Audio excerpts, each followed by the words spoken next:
My Lord Mayor, ladies and gentlemen, thank you very much for your hospitality, my Lord Mayor, tonight, and for your excellent speech. And I want to, in particular, of course, to congratulate my friend Jules, leader of London Councils, on the elegance and the humanity with which he spoke, and indeed with which he used to edit my copy on the Sunday Telegraph many years ago. That's something I bet you never knew.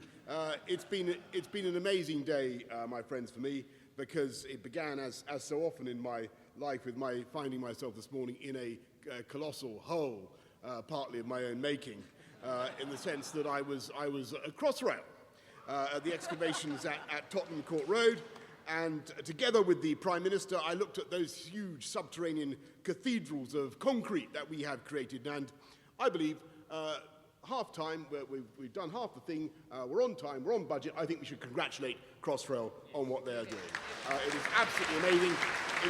It is an incredible testament to British engineering, a calling card. There's Terry, there he is. Thank you, Terry. A calling card for British engineering around the world. And I think we should give particular thanks tonight to Phyllis, the first tunnel boring machine, because Phyllis has finally expired, I discovered today. Her mighty teeth have worn out, her jaws have given up the sheer strain of chomping through the nether regions of our city, and she has burrowed her way into her own tomb, they told me, and there she is to be discovered by future archaeologists. Whereas the other voracious tunnel boring machines, all mysteriously given girls' names, the Delia, Nigella, and so on, they're all munching towards Shenfield and Woolwich, and thank heavens they are, because I said to the Prime Minister, I reminded him of that fateful moment, which some of you may recall in 2010, when some said we could save, Bob will remember this, £16.9 billion at a stroke, simply by lopping off Crossrail, and some of them, of course, not a million miles away from the Treasury today. And we would have failed.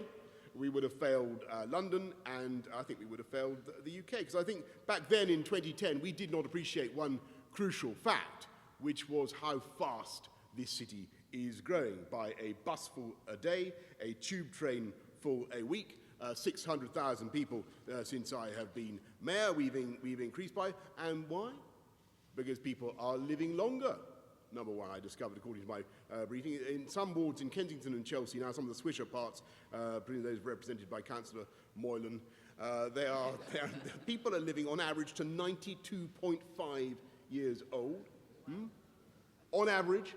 But which is where in London, let me ask you, is the life expectancy greatest today? Whereabouts? Does anybody know this? Where is life expectancy? Where do you think people live the longest? Is it Bexley? Is it Croydon? Is it Bromley? Who said Harrow? You're right! Or rather, it's the Harrow Road. Isn't that unbelievable? The Harrow Road folks, who knows what they're getting up to on the Harrow Road, what monkey glands they are applying there in the Harrow Road, but they are living to the average life expectancy, according to my brief, unless there's some misprint, the average life expectancy in the Harrow Road is 97.1 years old. They're living longer. They're living longer than the Japanese, living longer than Caucasian hermits whose diet is entirely, is it really credible? I'm told, whose diet is entirely yogurt and apricots and olives and what have you. And if you add this longevity to the natural fecundity of London, you can see why we are the fastest growing city in Europe, the most dynamic economy in Europe, and we are contributing an ever bigger share to the growth of the UK. We are now up at almost 25% of UK GDP, more than this city has ever contributed before. I saw there was an MP the other day who complained that London was somehow a drain on the rest of the UK economy. Did you see that? Yes. Did you observe that? Did that cross your radar screen? And I saw with mounting disbelief that this was a London MP who said it. It was the MP for Twickenham, no less, who said that. Did you see that? He said London was a drain on the UK economy. Well, I hope they take Vince down Crossrail. Not to entomb him there, of course, I perish the thought, but so that you can see a project that will grow the UK economy by £63 billion, that is creating 3/5 of its contracts outside London, that is helping tens of thousands of people into jobs across the country, supplying everything from stations from workshop, I think, is that right? Jerry, yes, workshop, I'm doing this from memory now. Lubricant definitely comes from Bournemouth, because I mentioned that to you before, to the cables that come from a factory in Chester-le Street, one of the oldest cable companies in the world, sustained by Crossrail contracts, so old, in fact, that they probably made Vince Cable himself. And it is London. It is London. It is London that drives. It is London that drives the financial services industry in Edinburgh, the insurance industry in Norwich, the tech sector with the increasingly vibrant tech sector, by the way, not just in this city, but in other cities across the UK. You're starting to see fizzing away in places like Manchester and Birmingham, something like the dynamism of the London economy. And I believe that is the London effect, and I think it will be intensified, by the way, by HS2, a point that is controversial in this city, but which I have to think is true. And there will be virtually no tourism industry, and I measure my words here, without London, because as the Evening Standard reveals today, if you can't believe the Evening Standard, what can you believe? London is officially the most popular city on earth, with 4.9 million visitors between July and September last year. And of course, you can see why those tourists would want to come to London. We have absolutely everything going for us. We have cut crime by 11.3% over the last 5 years, pick up here entirely at random. We have confidence in police up very considerably. We have bus crime down over the last 5-6 years. Bus crime is down by 40%. That means crime on buses, not crime by buses, which is obviously very, very rare indeed. We are seeing improvements everywhere in the quality of life, which makes all the difference in the ceaseless competition between great cities. And you look at what's happening, for instance, with the air quality in our city. NOx is down about 20% over the last 5 years. PM10s, PM2.5s, both down 15%. Tube delays, which was such a big factor, I seem to remember when I was trying to get elected a while back. Tube delays down 40% according to TfL. Unbelievable. And according to TfL, average traffic speeds in our city are up from 9.3 to 9.4 miles an hour. A truly supersonic increase. We have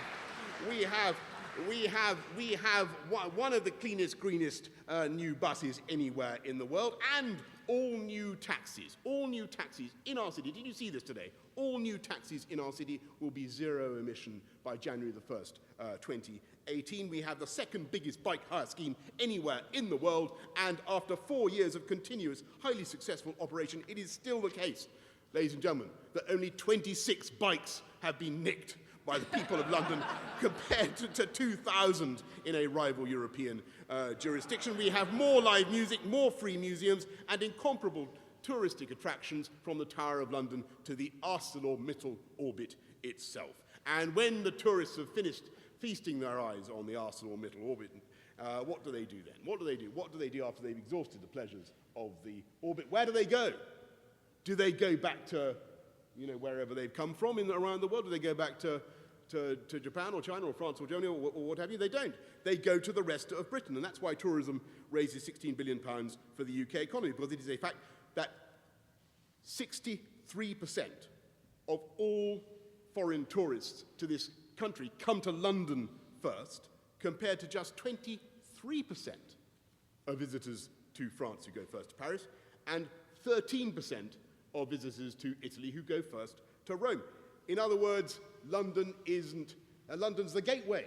London isn't a drain, it's a kind of, the opposite of it's a sprinkler or a kind of an exuberant fire hose or hose pipe that irrigates the rest of the economy with tax and tourism and investment. And insofar as there is any suction, as there is any sucking effect involved, if there is a drain going on, it is a drain, of course, on the bank balances of the international tycoons and wealth funds, and a magnet. We are a magnet for the most talented and energetic people on the planet, because I discovered something, my friends, today. We are not, when I first became your mayor, whatever it was, in 2008, I was told then we were something like the 8th biggest French city on earth. And as I think I told you last year, having met Monsieur Alain Juppé, the mayor of Bordeaux, we had recently become the 6th biggest French city on earth? Well, mes amis, j'ai des nouvelles, because I've just been told today that we are now up to between 300 and 400,000 French ressortissants here in London, and we are therefore now the 4th biggest French city on earth. We are bigger than Bordeaux. We are bigger than Bordeaux. We are bigger than Nantes. We are bigger than Strasbourg itself. Any bigger, my friends, and we will have to worry about the possibility of a German invasion. That's it. That is a joke. That's a joke. That's a joke for the benefit of all international diplomats here tonight. That's a joke, okay? Don't panic. As Rutilius Namatianus said of his city, Rome, in 417 AD, we have taken a city and we have made it the world. And of course that brings huge strains, because it's not easy for the capital of a relatively small and densely populated island to be the object of such global desire. And yes, it is absolutely true. The influx of people in the last 20 years has unquestionably been tough on many people, on low incomes, here in London and in our country. And that is a problem, let's be frank, that people in this room didn't create, but it's a problem we have to manage. It's a problem we have to manage. And the answer, I hope you agree, the answer is not somehow to blame people who come here, not to blame immigrants, is it? No. Good. No, that's the spirit. Nor is the answer to slam the door on people of talent, is it? No, that's exactly right. The answer is to I don't want to, you know. The answer is to grip the illegal immigration that's been going on, ran out of control. Make sure that the benefit system isn't acting in a perverse way as a magnet. But above all, to help our folks, to help our Londoners, to help people growing up in this city to get the jobs that they need, get them the skills that they need, give them the education they deserve, help them into work in every possible way that we can, expand the apprenticeship scheme, get it up to 250,000 as we are doing. And one thing I would say that I think is absolutely vital, I think is gaining political traction across the landscape. Let's boost the London living wage. It's a fantastic institution. It's expanding hugely now. It's gone up about 700% just in the last few years. You've got about 250 companies or so that are now paying it. Some of the biggest names in London, banks, accountants, insurance, architects, and so on and so forth. You've got a lot of the public sector now paying it. There are more in the public sector, by the way, who could pay it. I'm looking beadily around the room now. Is there anybody here who thinks they could? Well, if you do, then get on and see how you can make that work for you as well. And it will do a fantastic thing, not just for your employees, but also, we think, for your HR and your employment bills as well. And when you look at the pressure, finally, I've been going on quite long. When you look at the pressure on London, local resources, globally desired. There is no problem more acute, as Jules has rightly indicated already, no problem more acute, and indeed, as my Lord Mayor already said, than housing. And I think we can claim a proud record over the last few years. We've built a record number of affordable homes. We are on target to deliver 100,000 over the 8 years that I'll have been in City Hall. But it is very, very tough. And there is a desperate shortage of homes here in our city. We desperately need to build hundreds of thousands more. We need to get up to 42,000, 47,000 a year if we are going to meet the demand here in London. But what I don't want to do is to follow the logic that I read from time to time, and that is to slam the door again on the right of overseas residents to buy homes in London, notwithstanding the effect they may have in some parts of prime London on the market. I don't think that is the right approach. I do want to see these homes, by the way, I do want to see new build homes marketed first or first equal to Londoners. Isn't that reasonable?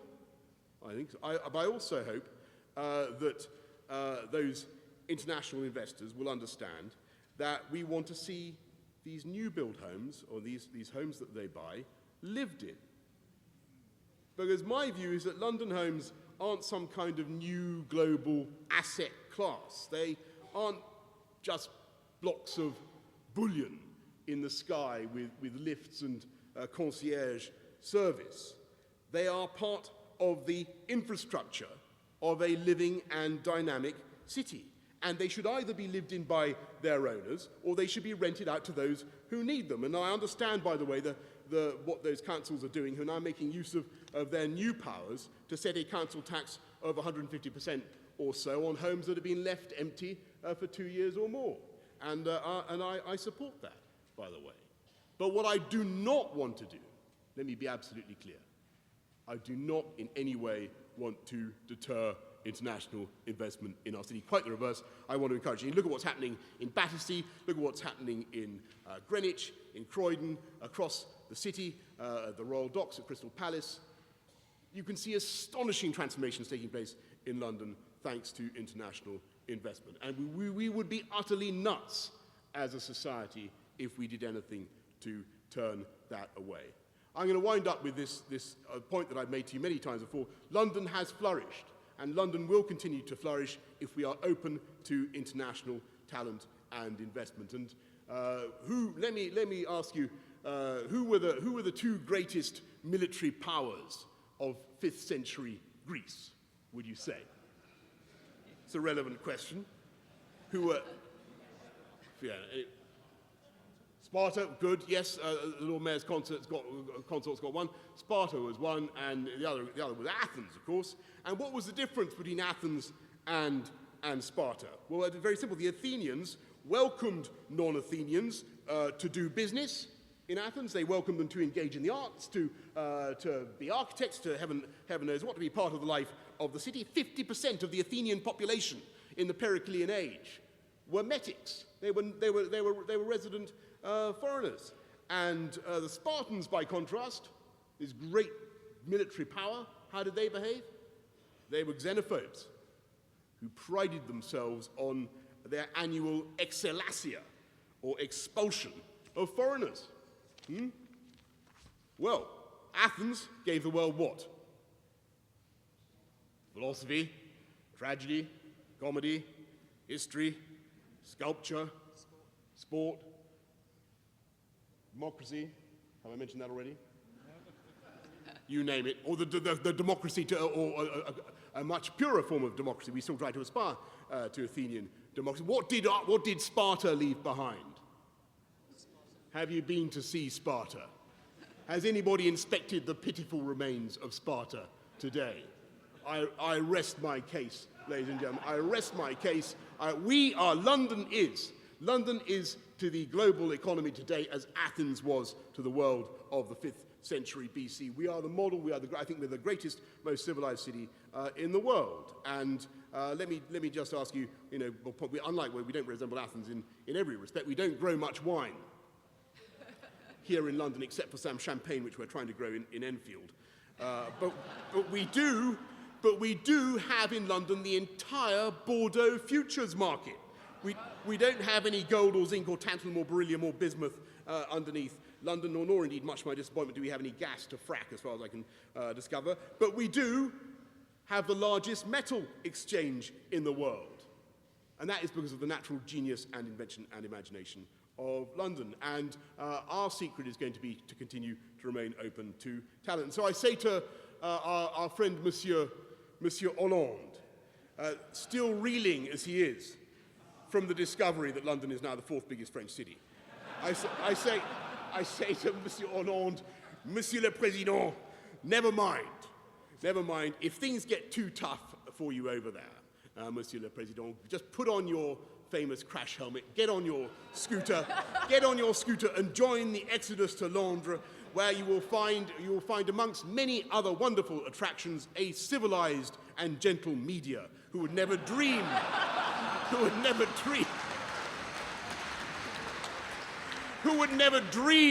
of being so vulgar as to discuss your personal affairs. And in a spirit, therefore, my Lord Mayor, in a spirit of optimism about 2014, which I believe will be, if anything, even more wonderful for our city than 2013, and indeed possibly even than 2012, can I thank you all very, very much for listening tonight, and can I ask you to drink the health of our host, our kind host tonight, the Lord Mayor and the Lord Mayor's Consort. Thank you very much.